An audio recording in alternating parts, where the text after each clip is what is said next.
Salut les gars, bienvenue dans cette nouvelle partie. Dans la partie précédente, nous avons travaillé sur cette liste, sur ce formulaire, je vous l'ai dit.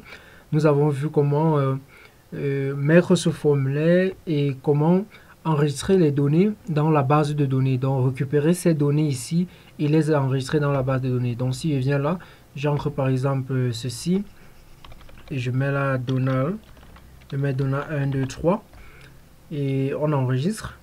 Donc on passe la commande directement. Bon, vous voyez, lorsque ça envoie dans la base de données, ici ça nous renvoie pas à une autre page. Donc nous allons gérer ça après. Voilà, donc si nous partons au niveau de admin,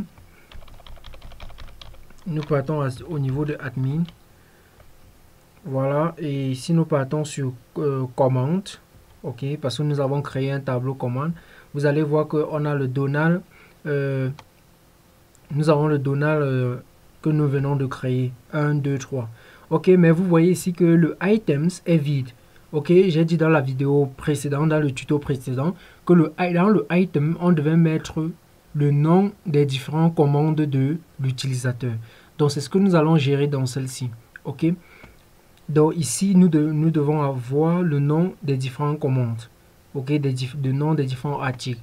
Donc, allons dans notre éditeur. Voilà. Nous allons aller dans Checkout. Voilà. Maintenant que nous sommes dans Checkout, ça doit être un input que nous n'allons pas obliger l'utilisateur d'entrer. Parce que regardez, si je rentre au niveau de notre formulaire, bon, si je rentre à ce niveau, je passe Checkout. Voilà, vous voyez ici, l'utilisateur entre son nom seulement, son email, mais il ne doit pas ancrer encore lui-même le nom de ses objets, ok, de ses articles. Nous allons nous-mêmes récupérer ces artistes et stocker, ok, parce que si vous le faites de telle sorte que c'est l'utilisateur qui doit ancrer ses propres noms, ça devient un peu pénible et généralement les utilisateurs vont quitter sur votre site, ok.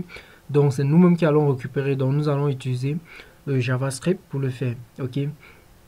Donc directement, on va créer un input. On va aller dans le formulaire. Voilà. Donc nous sommes ici dans le formulaire. Donc je vais créer un input ici, très rapidement. Pardon, je vais créer un input. Donc, comme ce input, ok, comme ce input, l'utilisateur ne doit pas voir. Ok, le client ne doit pas voir cette entrée. Donc, on ne doit pas mettre le type test. Donc, on va mettre quel type? J'espère que vous avez deviné. On va mettre un type hidden qui veut dire caché. Ok, on cache ça à l'utilisateur. Donc, on va mettre hidden. Voilà. Maintenant, on va donner un ID. Un ID, je vais me dire item avec S, vu que il doit avoir au moins un item, donc il peut avoir plusieurs. Donc, je vais mettre name. Je vais toujours mettre items. Ok. Voilà. Mais on a bien hidden. Ok. C'est du HTML. Ok. J'espère que vous comprenez cela. Donc, on a caché cela à l'utilisateur. Ok. Maintenant, on va partir au niveau de notre code JavaScript. Voilà. Déjà ici maintenant, on va venir ici.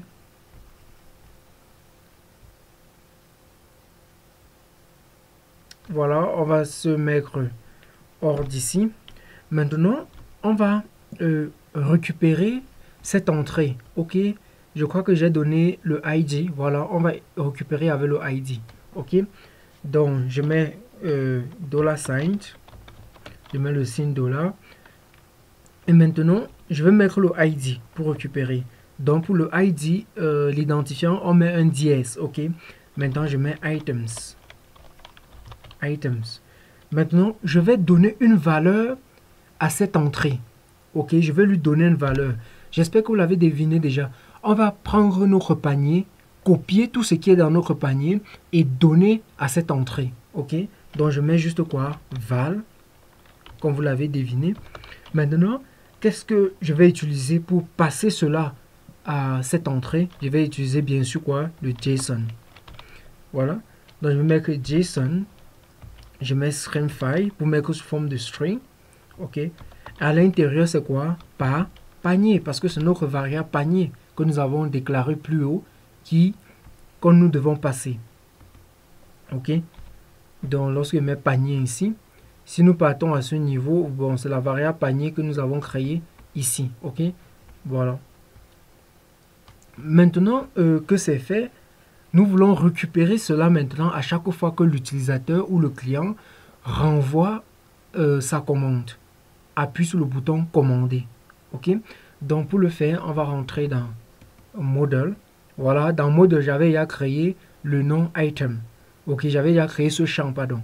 Donc item model.chatField. Ok, j'avais déjà fait. Maintenant, j'ai classé par ordre. Ok, j'ai classé ça par ordre donc du plus récent. Ok, comme vous pouvez voir ici, date de commande. Voilà. Maintenant, je retourne le nom. Ok, donc je veux que chaque fois que on insère, ça affiche le nom de l'utilisateur qu'il a inséré, il est inséré. Ok, donc j'ai besoin d'avoir le nom de l'utilisateur. Maintenant, on va partir au niveau de view. Voilà, au niveau de view maintenant, on va créer un item. Ok, on va récupérer le item, pardon, je vous l'ai dit. On va récupérer le item qui va être égal à request dot post, pardon, dot post dot get. Maintenant, qu'est-ce qu'on veut get? Rappelez-vous que j'ai donné un name. Ok, si nous partons dans le checkout, j'ai donné un name. C'est le name qu'on va utiliser pour get. J'ai mis quoi? Items. Donc, on va venir à la place du name, on va mettre items. Vous voyez? Maintenant que c'est fait, voilà, que c'est fait, je vais aller dans admin. J'ai envie d'afficher notre truc sous forme de tableau. Ok, bon, avant que je ne fasse, allons tester déjà pour que vous puissiez voir ce que je vais faire. Donc, avec tout ce que nous avons fait, je vais réinitialiser, je vais reload le site. On va entrer quelques données. Voilà, je vais prendre Donald Programmeur. On va commander. Voilà, la commande a été faite. On va aller au niveau de admin pour voir si cela s'est bien passé. On va aller au niveau de admin. Voilà, on va partir sur commande. Voilà, vous voyez, on a la commande de Donald Programmeur. On va cliquer dessus. Bon, vous voyez qu'à ce niveau, on n'a pas toujours ce nom. Ok, on n'a pas le nom des articles. On va aller voir pourquoi il n'y a pas eu le nom des articles. Ok, donc allons très rapidement. On va partir au niveau de modèle pour que je puisse voir si tout est bien. Ok, on va partir au niveau de view. Je vais voir. Voilà, on n'a pas eu à cause de quoi? J'ai bien déclaré le item, mais je ne l'ai pas mis dans la commande. Ok, pour le mettre, c'est très simple. On va venir ici, on va dire item égal à items. Ok, maintenant que c'est fait, donc nous venons de mettre maintenant. Ok, donc j'ai oublié un S ici. Donc je mets le S. Voilà. Maintenant c'est fait. On va rentrer sur le site. Voilà, faire une nouvelle commande. Ok. Donc on va faire une nouvelle commande ici. Je vais prendre ce nom. On va commander. Voilà, on va aller maintenant au niveau de notre commande. Donc admin. Voilà, je vais partir sur les commandes. Voilà, vous voyez maintenant, on a cette commande. Ok, on a cette commande ici. On a les différents trucs que l'utilisateur, le client a commandé. Ok, nous étant l'administrateur du site, on comprend ce qu'il a commandé. Ok, avec les quantités. Ok, maintenant, nous voulons afficher ça sous forme de tableau. Ok, si on rentre dans commande, vous voyez que ça nous affiche seulement le nom des commandes. Mais nous voulons mettre tout ça sous forme de tableau. Ok, comment le faire? Nous voulons mettre un peu comme pour produit. Vous voyez que lorsque je clique sur produit, j'ai ça, j'ai ça. Donc, nous voulons mettre ça ainsi. Donc, j'espère que lorsqu'on a fait pour produit, vous avez vu, j'espère que vous pouvez faire cela. C'est très simple. On va partir simplement dans le admin. Je vais créer une classe ici. Je vais créer une classe. Voilà, on va créer la classe je vais appeler cette classe. Donc vous pouvez l'appeler comme vous voulez, mais moi j'ai l'habitude de les appeler un peu ainsi. Je vais dire admin command. Voilà. Maintenant ici on va dire admin dot model admin. Maintenant on va mettre deux points. On va dire list display égal. On va mettre un tuple. Maintenant j'ai envie de display les items. Items d'abord. Encore quoi? Le nom. Voilà. J'ai envie de encore quoi? L'adresse. Ou bien je mets d'abord l'email. L'email. Voilà. Après quoi? L'adresse. Ok. On met adresse. Après quoi? J'ai envie d'avoir quoi encore? Donc allons dans le modèle. Il y a l'adresse, il y a ville, pays, zip code. Voilà, c'est ce qu'on va mettre.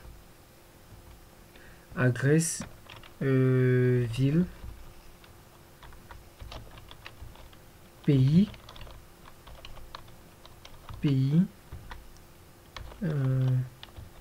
zip code,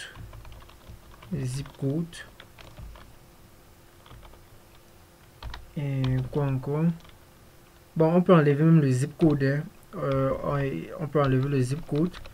On peut pas, si on veut, on enlève. Donc je vais mettre ici date commande. La date de commande. J'espère que c'est comme ça que c'est écrit. Donc date commande. Ok, c'est bien fait. Voilà voilà. Donc j'ai bien écrit. Donc on va partir maintenant à ce niveau. On va mettre virgule et on va mettre admin commande. Donc on va mettre ça. Ok, déjà maintenant on va rentrer sur notre site. On va reload. Voilà, on va partir sur commande. Voilà, comme vous pouvez le voir ici.